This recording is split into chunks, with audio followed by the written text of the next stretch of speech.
Jeff, the pandemic has been a reckoning for a lot of companies, and you think companies who can get software right win. Those who can't will become obsolete. What do you mean? I think the pandemic made even more apparent a trend that was already happening. Like 15 years ago, Mark Andreessen said software is eating the world. And now here we are, the companies that are able to delight their customers in digital using iPhone apps and mobile apps and the web. Like those are the companies, when we do business with them, when they do really well, when they build great software that differentiates themselves in the eyes of their customers, those are the companies that are winning the hearts, the minds, and the wallets of customers. And those aren't just startups. It's every industry that is getting challenged by the power of software to upgrade itself and to build these better customer experiences. And the companies who unleash their technical talent, their software developers, those are the companies who are actually able to do a great job of it. And it's sort of interesting. I've talked to so many business executives through the years, and they always seem like it's magic. Like they don't really know how developers work, how they think. There's this divide. They don't really know what goes on over there in the technical land. And as a CEO myself, also a software developer, I've kind of got one foot in each world. And I thought, I've got this unique perspective to help business executives understand what their software developers are doing, how they think, how they work, to ultimately build a bridge to achieve the common goal, which is to build amazing digital products and digital experiences that delight customers, that have millions or billions of customers, and that ultimately make the company money. Because that's what everybody wants to do. Right. So Twilio has powered things like Nike's remote retail transformation. You've helped hospitals connect with patients in the middle of a pandemic. But what do you think is your main source of growth post-pandemic? I mean, obviously, the stock has seen an incredible rise. Where is the next phase of growth going to come from? Well, this digital transformation story is still in its earliest stages, and the pandemic accelerated many facets of it, but these roadmaps are far from complete. When we talk to customers, 2020 only accelerated their digital success. And now they've got so much more to do in order to delight those customers, to fend off competition, and to grow their digital businesses. And so Twilio is here partnering with so many companies, everything from your startups to your Fortune 500 companies who are still in the early stages of digital competition and building the better roadmap that listens to customers and builds better products and experiences. Those are the companies who are winning, and that job is never done. And so Twilio is here helping companies from every point in their customer engagement journey, like from their sales, their marketing, through when you use the product through customer support, to help make those experiences modern, integrated, and compelling so that they win the customer's hearts, minds, and wallets. Meantime, we're seeing a number of big tech companies leaving the Bay Area and, complaining as they get out the door. Venture capitalists heading to Miami, for example. I know you have some thoughts on this. What's gotten you so fired up about this particular issue? Well, look, the tech industry has historically done well. And even during a pandemic, the tech industry did well because our workers can work from anywhere. Our products tend to be relevant to the world right now as so much of the world's workloads turned into digital ones.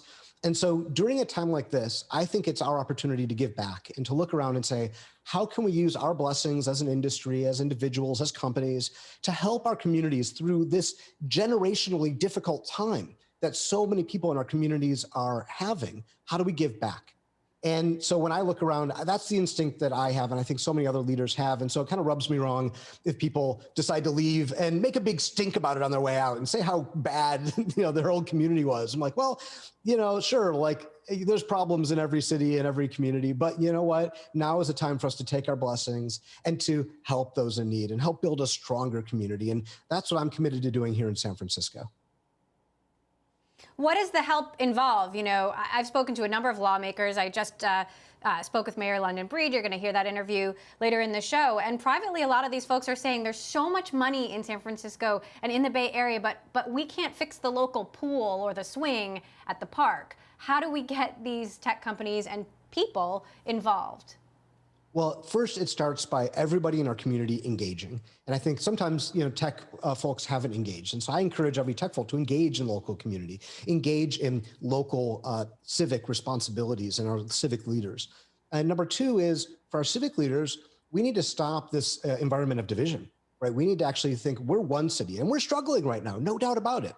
but we're one city. It's not tech versus not tech. It's all of us together building a stronger community that's going to emerge from this pandemic, having solved many of the problems that were exacerbated. Whether it is homelessness, whether it's hunger, whether it is housing, we need a plan for how our community is going to emerge stronger through this. And that's what I think it's up to us all together to do. Our civic leaders, companies, individuals, people who are in tech, people aren't in tech. Let's have one vision for where the city is going to go, and then let's execute on it with rigor to build the city that we know we can be. That includes a great industry that brings a lot of revenue into the city, that is people who aren't in tech, but a plurality of many other really important jobs. And let's all be able to live in this one city affordably and successfully, knowing that we are building an amazing city here in San Francisco.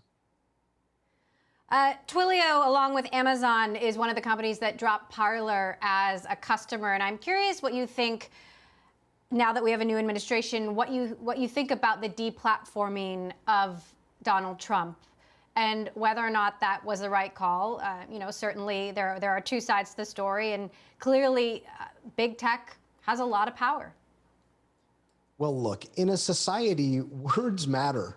Actions matter. Like, there's norms for a reason. That's how we can all live together successfully. And enforcing those norms is kind of up to everybody in our society. And this is nothing new. In the offline world, we all understand that you can't walk into a crowded theater and yell fire. You can't walk into an ice cream parlor and start shouting racist epithets and expect to continue to be a customer of those establishments. Well, online businesses have those too. They're called terms of service and acceptable use policies, and companies are enforcing it. Basically, if it's illegal offline, it should be illegal online. It's kind of as simple as that. What's your outlook for the Biden administration and tech under it, and the relationship between Washington and Silicon Valley? Well, I'm certainly hopeful that an administration that believes in science and is going to competently help us through these challenges of the pandemic, of the financial crisis, everything that's going on in our country. I'm optimistic about the ability for the Biden administration to help our country through this really darkest time in our country's history. But I also think that between government and tech, I think it is incumbent upon our government, our legislators, our regulators to understand what's happening in technology. And when you watch those congressional hearings with tech leaders, it's apparent how far behind our government officials are in really understanding the impact that tech is having on the world. And so I think it begins with our elected leaders and the regulators building the competency to really understand what technology is doing, what the good aspects of it are, what the harmful aspects of it are, and then start from there. I think it's a discussion. I think it could be that regulation ends up being what's needed, but I don't think we should have regulation or new laws passed by folks who don't really understand what's going on. And so that's what I'd love to see as the next step.